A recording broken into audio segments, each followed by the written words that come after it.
നമസ്കാരം. മാറി മറിയുന്ന ആഗോള കാലാവസ്ഥയിൽ ദൈവത്തിന്റെ സ്വന്തം നാടൊരു അതീവ അപകട മേഖലയായി മാറിക്കൊണ്ടിരിക്കുകയാണ്. ദുരന്തങ്ങൾ ഒന്നൊന്നായി വന്ന് നമ്മുടെ വാതിൽക്കൽ മുട്ടുമ്പോഴും വെറുമൊരു സോഷ്യൽ മീഡിയ ക്യാപ്ഷനിലോ താൽക്കാലിക അതിജീവന വീരവാദങ്ങളിലോ ഒക്കെ ഒതുങ്ങുകയാണ് നമ്മുടെ പൗരബോധം.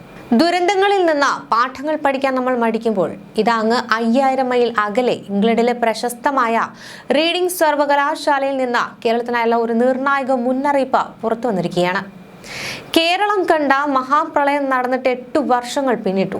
അന്ന് നമ്മളെ സഹായിക്കാൻ കൈനീട്ടിയ ഓരോരുത്തർക്കും ഇന്ന് കേരളത്തോട് ഒരു ചോദ്യം ചോദിക്കാൻ അവകാശമുണ്ട്. ആ ദുരന്തങ്ങളിൽ നിന്ന് നമ്മൾ എന്ത് പഠിച്ചു? 8 വർഷം പുറകിലേക്ക് പോകേണ്ടതില്ല. വെറും 4 വർഷം മുൻപത്തെ കണക്കുകൾക്ക് തന്നെ പരിശോധിച്ചാൽ പോലും കേരളത്തിൽ ഇപ്പോൾ ഉണ്ടാകുന്ന പ്രളയങ്ങൾ ഒരു പരിധിവരെ മനുഷ്യനിർമ്മിതമല്ലേ എന്ന് സംശയിക്കേണ്ടിയിരിക്കുന്നു.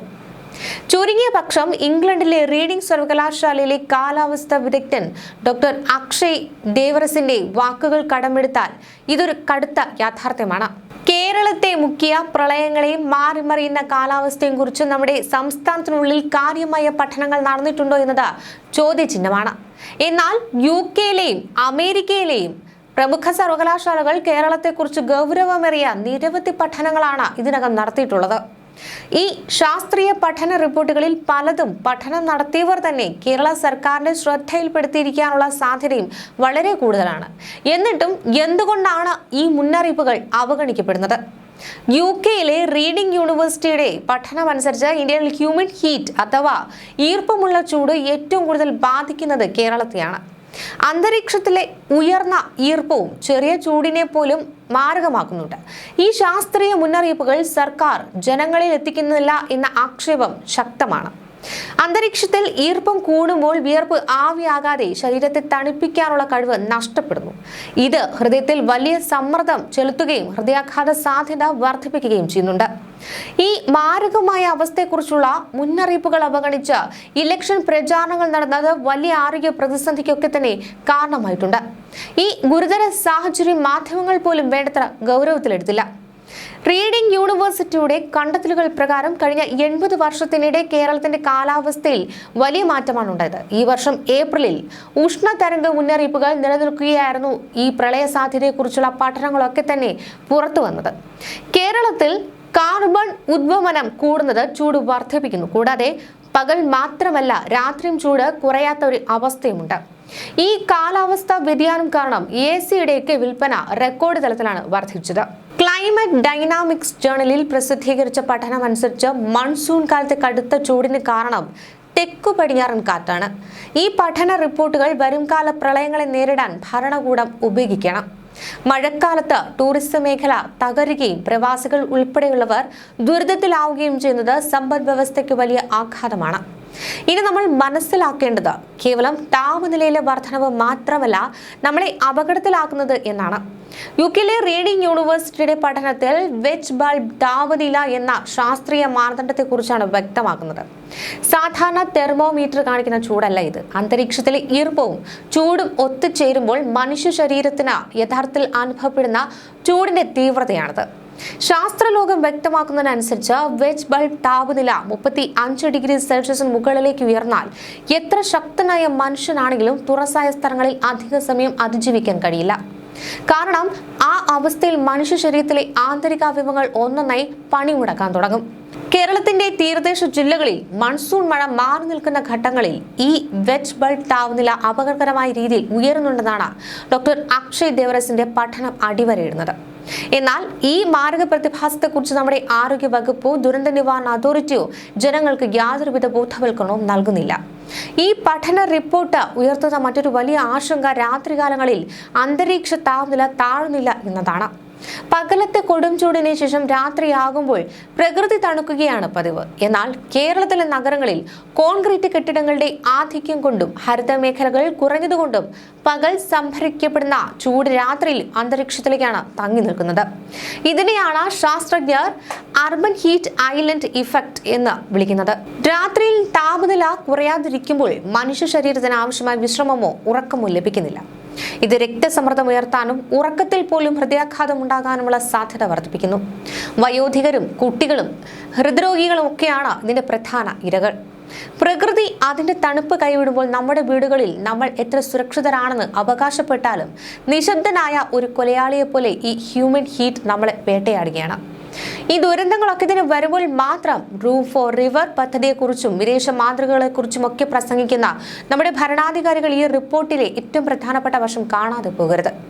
ഇത്തരം മാരകമായ ഹ്യൂമൻ ഹീറ്റ് വേവുകൾ ഉണ്ടാകുന്നത് 4 ആഴ്ചകൾക്ക് മുൻപ്, അതായത് 1 മാസം മുൻപ് തന്നെ കൃത്യമായി പ്രവചിക്കാൻ ഇന്നത്തെ ആധുനിക സാങ്കേതിക വിദ്യയ്ക്ക് കഴിയുമെന്നാണ് ഡോക്ടർ അക്ഷയ് ദേവറസ് വ്യക്തമാക്കുന്നത്. 1 മാസം മുൻപേ വലിയൊരു ഉഷ്ണതരംഗമോ മിന്നൽ പ്രളയമോ വരാൻ പോകുന്നുവെന്ന് ശാസ്ത്രം പറയുമ്പോൾ അതിനനുസരിച്ച് പൊതുപരിപാടികൾ മാറ്റിവെക്കുവാനും ജനങ്ങൾക്ക് ജാഗ്രതാ നിർദ്ദേശങ്ങൾ നൽകാനും ആശുപത്രികളിൽ പ്രത്യേക സജ്ജീകരണങ്ങൾ ഒരുക്കുവാനും സർക്കാരിന് ധാരാളം സമയമുണ്ട്. എന്നാൽ നിർഭാഗ്യവശാൽ 5000 മൈൽ അകലെയുള്ള സർവകലാശാലകൾ കാണുന്ന ഈ യാഥാർത്ഥ്യം നമ്മുടെ തൊട്ടുമുന്നിലുള്ള തിരുവനന്തപുരത്തെ ഭരണ കേന്ദ്രങ്ങൾ കാണുന്നില്ല. ദുരന്തം വന്ന് എല്ലാം ഒലിച്ചു പോയതിനു ശേഷം മാത്രം ജനങ്ങളെ ക്യാമ്പുകളിലേക്ക് മാറ്റുന്നതാണ് വലിയ ഹീറോയിസം എന്ന് കരുതുന്ന പഴയ രീതി ഇനിയെങ്കിലും മാറ്റേണ്ടതുണ്ട്. ഈ കാലാവസ്ഥാ വ്യതിയാനം കേവലം ആരോഗ്യ പ്രശ്നങ്ങളിൽ മാത്രം ഒതുങ്ങുന്നതല്ല, മറിച്ച് നമ്മുടെ സംസ്ഥാനത്തിന്റെ സമ്പദ് വ്യവസ്ഥയും കാർഷിക മേഖലയും ഇത് ദോഷകരമായി തന്നെ ബാധിച്ചുകൊണ്ടിരിക്കുകയാണ്. കടുത്ത ചൂടും അന്തരീക്ഷത്തിലെ നീരാവിയും കാരണം കാർഷിക വിളകളുടെ ഉത്പാദനത്തിൽ വലിയ ഇടിവാണ് വരുന്നത്. നമ്മുടെ നാട്ടിലെ ഭൂരിഭാഗം വരുന്ന കർഷകരും നിർമ്മാണ തൊഴിലാളികളും തുറസായ സ്ഥലങ്ങളിൽ വിയർപ്പൊഴുക്കി പണിയെടുക്കുന്നവരാണ്. ഈ ഹ്യൂമൻ ഹീറ്റ് വർദ്ധിക്കുമ്പോൾ പുറം ജോലികളിൽ ഏർപ്പെടുന്ന ഈ സാധാരണക്കാരാണ് ഏറ്റവും വലിയ അപകട സാധ്യത നേരിടുന്നത്. ഉച്ച സമയങ്ങളിലൊക്കെ തന്നെ ജോലി നിയന്ത്രണം ഏർപ്പെടുത്താൻ നിയമങ്ങൾ ഉണ്ടെങ്കിലും ഈ മാറുന്ന അന്തരീക്ഷ സാഹചര്യങ്ങൾക്കനുസരിച്ച് തൊഴിലാളികളുടെ സുരക്ഷ ഉറപ്പാക്കാൻ കൃത്യമായ സംവിധാനങ്ങൾ ഇവിടെയില്ല.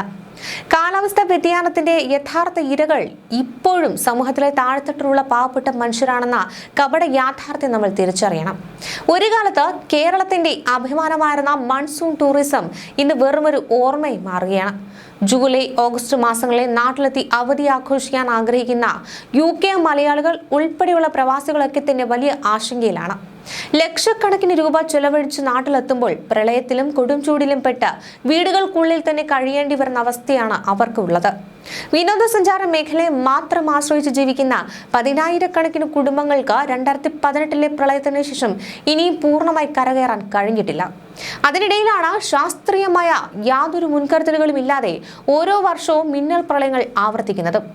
ഇലക്ഷൻ കാലത്തെ താൽക്കാലിക രാഷ്ട്രീയ തർക്കങ്ങൾക്കപ്പുറം നമ്മുടെ നാടിന്റെ നിലനിൽപ്പിനെ ബാധിക്കുന്ന ഇത്തരം വിഷയങ്ങളിൽ എന്ന് നമ്മൾ ഗൗരവമായി ചർച്ച തുടങ്ങും. ഭരണപക്ഷമായാലും പ്രതിപക്ഷമായാലും ശാസ്ത്രീയ പഠനങ്ങളെ അവഗണിച്ചുകൊണ്ട് മുന്നോട്ടു പോകാൻ ഇനി നമുക്ക് കഴിയില്ല. UK-യിലെ റീഡിംഗ് സർവകലാശാലയുടെ 80 വർഷത്തെ പഠന റിപ്പോർട്ട് കേരളത്തിന് നൽകുന്ന അവസാനത്തെ മുന്നറിയിപ്പാണിത്. ദുരന്തങ്ങൾ ഉണ്ടായതിനു ശേഷം പരസ്പരം പഴിചേർന്ന രാഷ്ട്രീയ നാടകങ്ങളൊക്കെ തന്നെ ജനങ്ങൾ തിരിച്ചറിയണം. ഉത്തരവാദിത്തമുള്ള ഒരു ഭരണ നേതൃത്വത്തിന് മാത്രമേ വരും തലമുറയെ ഈ വലിയ കാലാവസ്ഥ വിപത്തിൽ നിന്നും രക്ഷിക്കാൻ സാധിക്കൂ. ഈ പ്രതിഭാസത്തെ കേവലം കേരളത്തിൽ മാത്രം ഒതുങ്ങി നിൽക്കുന്ന പ്രാദേശികമായ ഒരു പ്രശ്നമായി കാണാൻ കഴിയില്ല. ആഗോള താപനത്തിന്റെ കടുത്ത പ്രത്യാഘാതങ്ങളൊക്കെ തന്നെയാണ് നമ്മളിപ്പോൾ അനുഭവിച്ചുകൊണ്ടിരിക്കുന്നത്. അറബിക്കടലിലെ ഉപരിതല താപനില മുൻപത്തേക്കാൾ അതിവേഗം ഉയർന്നുകൊണ്ടിരിക്കുകയാണെന്നാണ് ഇന്ത്യൻ ഇൻസ്റ്റിറ്റ്യൂട്ട് ഓഫ് ട്രോപ്പിക്കൽ മെറ്റിയോറോളജി ഉൾപ്പെടെയുള്ള സ്ഥാപനങ്ങളൊക്കെ തന്നെ പഠനങ്ങളിലൂടെ വ്യക്തമാക്കുന്നത്. അറബിക്കടൽ ചൂട് പിടിക്കുമ്പോൾ കൂടുതൽ നീരാവി അന്തരീക്ഷത്തിലേക്ക് ഉയരുകയും അത് പശ്ചിമഘട്ട മലനിരകളിൽ തട്ടി ശക്തമായ മേഘവിസ്ഫോടനങ്ങൾക്കും മിന്നൽ പ്രളയങ്ങൾക്കും ഒക്കെ തന്നെ കാരണമാവുകയും ചെയ്യുന്നു. ഇതേ നീരാവി തന്നെയാണ് വേനൽക്കാലത്ത് മാരകമായ ഹ്യൂമൻ ഹീറ്റായി മാറി നമ്മുടെ ആരോഗ്യത്തെ തകിടം മറിക്കുന്നത്. അതായത് വേനലിൽ കൊടും ചൂടും വർഷത്തിൽ അതിതീവ്ര പ്രളയവും നൽകുന്ന ഒരു ഇരട്ട പ്രഹരത്തിലേക്കാണ് കേരളത്തിന്റെ കാലാവസ്ഥ മാറിയിരിക്കുന്നത്. പ്രകൃതിയുടെ ഈ മാറ്റങ്ങളെ കണ്ടില്ലെന്ന് നടിക്കുന്നത് വരും തലമുറയുടെ ചെയ്യുന്ന ഏറ്റവും വലിയ ചതിയായിരിക്കും.